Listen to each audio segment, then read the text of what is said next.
हरे कृष्णा। श्रीमद् भागवत गीता अध्याय 1। कुरुक्षेत्र के युद्ध स्थल में सैन्य निरीक्षण। धृतराष्ट्र उवाच। धर्म क्षेत्रे कुरुक्षेत्रे समवेता युयुत्सव मामका पांडवाश्च किम कुर्वत संजय। धृतराष्ट्र ने कहा, हे संजय, धर्मभूमि कुरुक्षेत्र में युद्ध की इच्छा से एकत्र हुए मेरे तथा पांडु के पुत्रों ने क्या किया।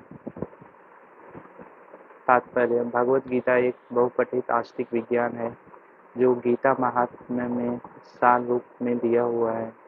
इसमें यह उल्लेख है कि मनुष्य को चाहिए कि वह श्री कृष्ण के भक्त की सहायता से समीक्षण करते हुए भगवत गीता का अध्ययन करे और स्वार्थ प्रेरित व्याख्याओं के बिना उसे समझने का प्रयास करे।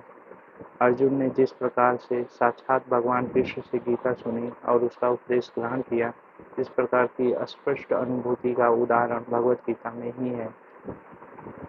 यदि उसी गुरु परंपरा से निजी स्वार्थ से प्रेरित हुए बिना किसी को भगवत गीता समझने का सौभाग्य प्राप्त हो तो वह समस्त वैदिक ज्ञान तथा विश्व के समस्त शास्त्रों के अध्ययन को पीछे छोड़ देता है।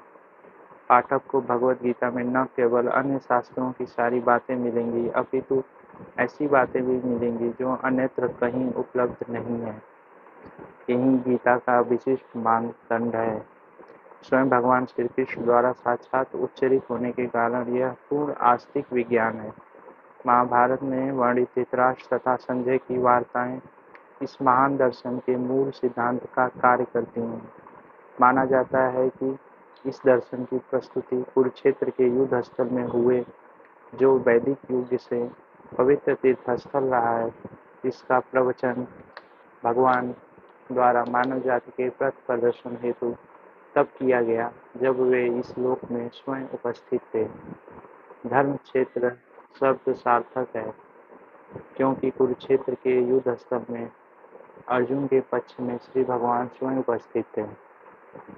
कौरवों का पिता धृतराष्ट्र अपने पुत्रों की विजय की संभावना के विषय में अत्यधिक संदिग्ध था।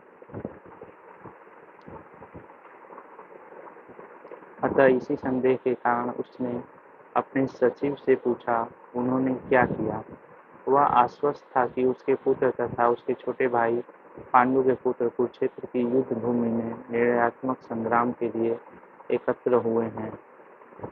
फिर भी उसकी जिज्ञासा सार्थक है। वह नहीं चाहता था कि भाइयों में कोई समझौता हो। अतः वह युद्ध भूमि में अपने पुत्रों की नियति, भाग्य, भावी के विषय में आश्वस्त होना चाह रहा था। चूंकि इस युद्ध को कुरुक्षेत्र में लड़ा जाना था, जिसका उल्लेख वेदों में स्वर्ग के निवासियों के लिए भी तीर्थस्थल के रूप में हुआ है। अतः धृतराष्ट्र अत्यंत भयभीत था कि इस पवित्र स्थल का युद्ध के परिणाम पर न जाने कैसा प्रभाव पड़े। उसे भली भांति ज्ञात था कि इसका प्रभाव अर्जुन तथा पांडु के अन्य पुत्रों पर अत्यंत अनुकूल पड़ेगा, क्योंकि स्वभाव से ही वे सभी पुण्यात्मा थे। संजय श्री व्यास का शिष्य था, अतः उनकी कृपा से संजय धृतराष्ट्र के कक्ष में बैठे बैठे कुरुक्षेत्र के युद्ध स्थल का दर्शन कर सकता था। इसीलिए धृतराष्ट्र ने उससे युद्ध स्थल की स्थिति के विषय में पूछा। पांडव तथा धृतराष्ट्र के पुत्र दोनों ही एक वंश से संबंधित हैं, किंतु यहाँ पर धृतराष्ट्र के वाक्य से उसके मनोभाव प्रकट होते हैं। उसने जानबूझकर अपने पुत्रों को कुरु कहा और पांडु के पुत्रों को वंश के उत्तराधिकार से विलग कर दिया। इस तरह पांडु के पुत्रों अर्थात अपने भतीजों के साथ धृतराष्ट्र की विशिष्ट मनस्थिति समझी जा सकती है। जिस प्रकार धान के खेत से अवांछित पौधों को उखाड़ दिया जाता है, उसी प्रकार इस कथा के आरंभ से ही ऐसी आशा की जाती है कि जहाँ धर्म के पिता श्री कृष्ण उपस्थित हों, वहाँ कुरुक्षेत्र रूपी खेत में दुर्योधन आदि धृतराष्ट्र के पुत्र रूपी अवांछित पौधों को समूल नष्ट करके युधिष्ठिर आदि नितांत धार्मिक पुरुषों की स्थापना की जाएगी। यहाँ धर्म क्षेत्र तथा कुरुक्षेत्र शब्दों की उनकी ऐतिहासिक तथा वैदिक महत्ता के अतिरिक्त यही सार्थकता है। संजय उवाच दृष्टा तु पाण्डवानीक व्यूढ़ दुर्योधनस्तदा आचार्यमुपसंगम्य राजा वचन्म ब्रवीत।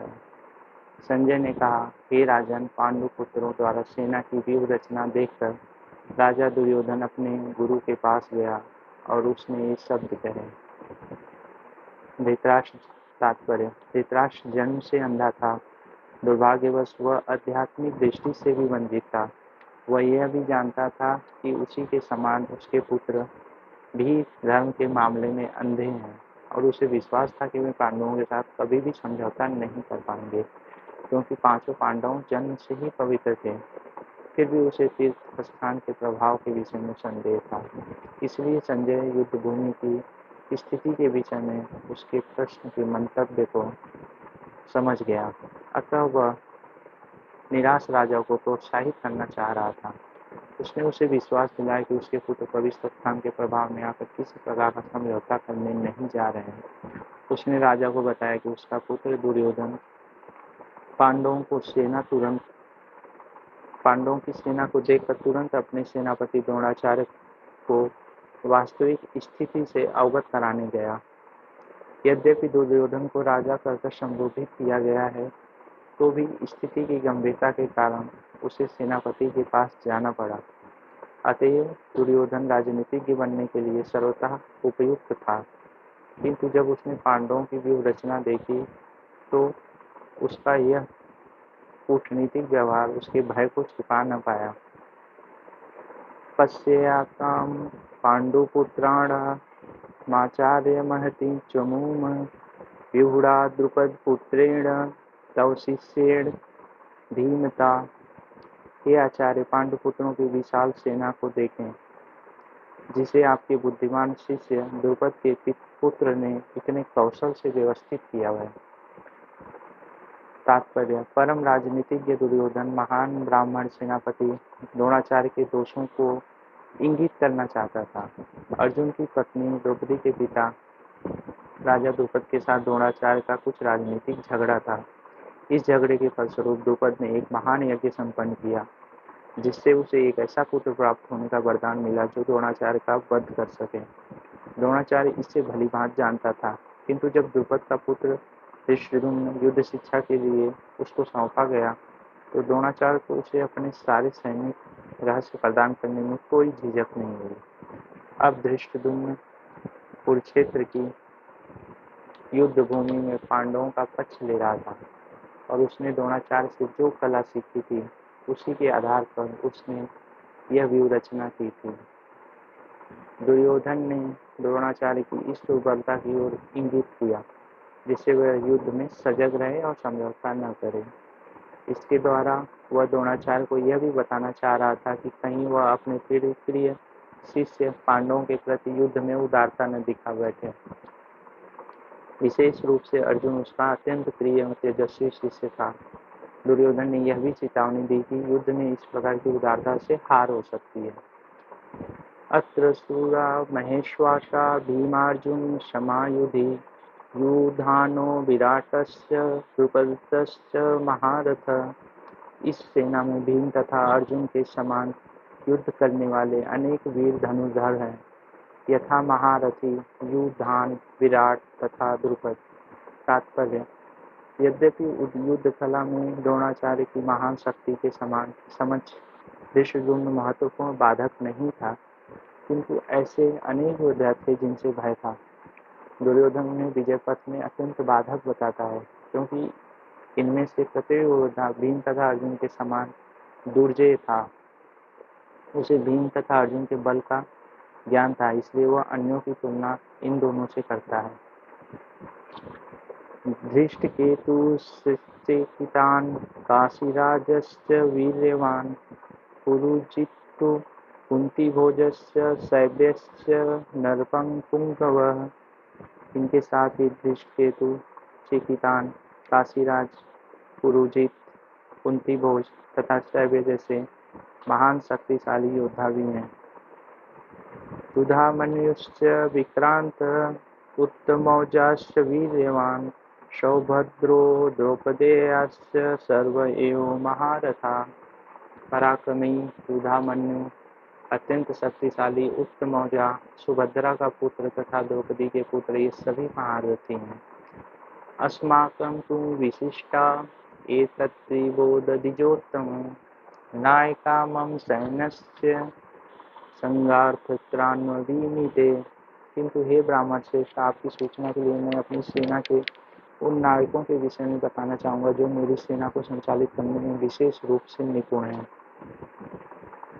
भवान् भीष्मश्च कर्णश्च कृपश्च समितिञ्जयः, अश्वत्थामा विकर्णश्च सौमदत्ति अस्तथ्य च। मेरी सेना में स्वयं आप, भीष्म, कर्ण, कृपाचार्य, अश्वत्थामा, विकर्ण तथा सोमदत्त का पुत्र भूरिश्रवा आदि है, जो युद्ध में सदैव विजयी रहे हैं।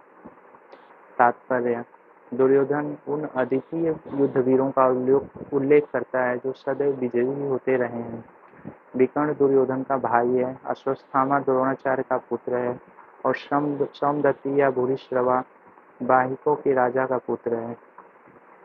कर्ण अर्जुन का आधा भाई है, क्योंकि वह कुंती के गर्भ से राजा पांडु के साथ विवाहित होने के पूर्व उत्पन्न हुआ था। कृपाचार्य की जुड़वा बहन द्रोणाचार्य को ब्याही थी। अन्ये च बहवः शूरा मदर्थे त्यक्तजीविता, नानाशस्त्रप्रहरणा सर्वे युद्धविशारदा। ऐसे अनेक वीर भी हैं जो मेरे लिए अपना जीवन त्याग करने के लिए उद्यत हैं। वे विविध प्रकार के हथियारों से सुसज्जित हैं और युद्ध विद्या में निपुण हैं। तात्पर्य: जहाँ तक अन्यों का यथा जयद्रथ, कृतवर्मा तथा शल्य का संबंध है, वे सब दुर्योधन के लिए अपने प्राणों की आहुति देने के लिए तैयार रहते थे। दूसरे शब्दों में वह यह पूर्व निश्चित है कि वे अब पापी दुर्योधन के दल में सम्मिलित होने के कारण कुरुक्षेत्र के युद्ध में मारे जाएंगे। निस्संदेह अपने मित्रों की संयुक्त शक्ति के कारण दुर्योधन अपनी विजय के प्रति आश्वस्त था। अपर्याप्तं तदस्माकं बलं भीष्मभिरचितं, पर्याप्तं त्विदमे तेषां बलं भीमाभिरचितं। हमारी शक्ति अपरिमेय है और हम सब पितामह द्वारा भली भांति संरक्षित हैं, जबकि पांडवों की शक्ति भीम द्वारा भली भांति संरक्षित होकर भी सीमित है। यहाँ पर तात्पर्य: यहाँ पर दुर्योधन ने तुलनात्मक शक्ति का अनुमान प्रस्तुत किया है। वह सोचता है कि अत्यंत अनुभवी सेनानायक भीष्म पितामह के द्वारा विशेष रूप से संरक्षित होने के कारण उसकी सशस्त्र सेनाओं की शक्ति अपरिमेय है। दूसरी ओर पांडवों की सेनाएं सीमित हैं, क्योंकि उनकी सुरक्षा एक कम अनुभवी नायक भीम द्वारा की जा रही है, जो भीष्म की तुलना में नगण्य है। दुर्योधन सदैव भीम से ईर्ष्या करता था, क्योंकि वह जानता था कि यदि उसकी मृत्यु कभी हुई भी तो वह भीम के द्वारा ही होगी, किंतु साथ ही उसे दृढ़ विश्वास था कि भीष्म की उपस्थिति में उसकी विजय निश्चित है, क्योंकि भीष्म कहीं अधिक उत्कृष्ट सेनापति हैं। वह युद्ध में विजयी होगा, यह उसका दृढ़ निश्चय था।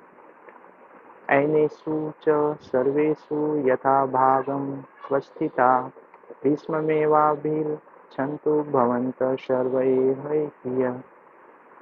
अतएव सैन्य व्यूह में अपने अपने मोर्चों पर खड़े रहकर आप सभी भीष्म पितामह को पूरी सहायता दें। तात्पर्य: भीष्म पितामह के शौर्य की प्रशंसा करने के बाद दुर्योधन ने सोचा कि कहीं अन्य योद्धा यह न समझ लें कि उन्हें कम महत्व दिया जा रहा है। अतः दुर्योधन अपने सहज कूटनीतिक ढंग से स्थिति संभालने के उद्देश्य से उपयुक्त शब्द कहे।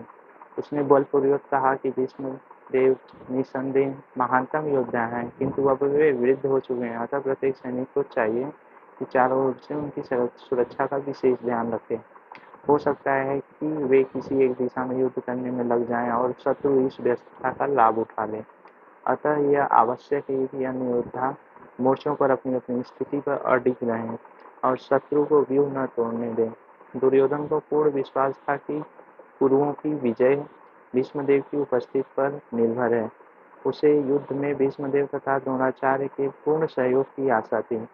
क्योंकि वह अच्छी तरह जानता था कि इन दोनों ने उस समय एक शब्द भी नहीं कहा था जब अर्जुन की पत्नी द्रौपदी को असहाय अवस्था में भरी सभा में नग्न किया जा रहा था और जब उसने उनसे न्याय की भीख मांगी थी। यह जानते हुए भी कि इन दोनों सेनापतियों के मन में पांडवों के लिए स्नेह था, दुर्योधन को आशा थी कि वे इस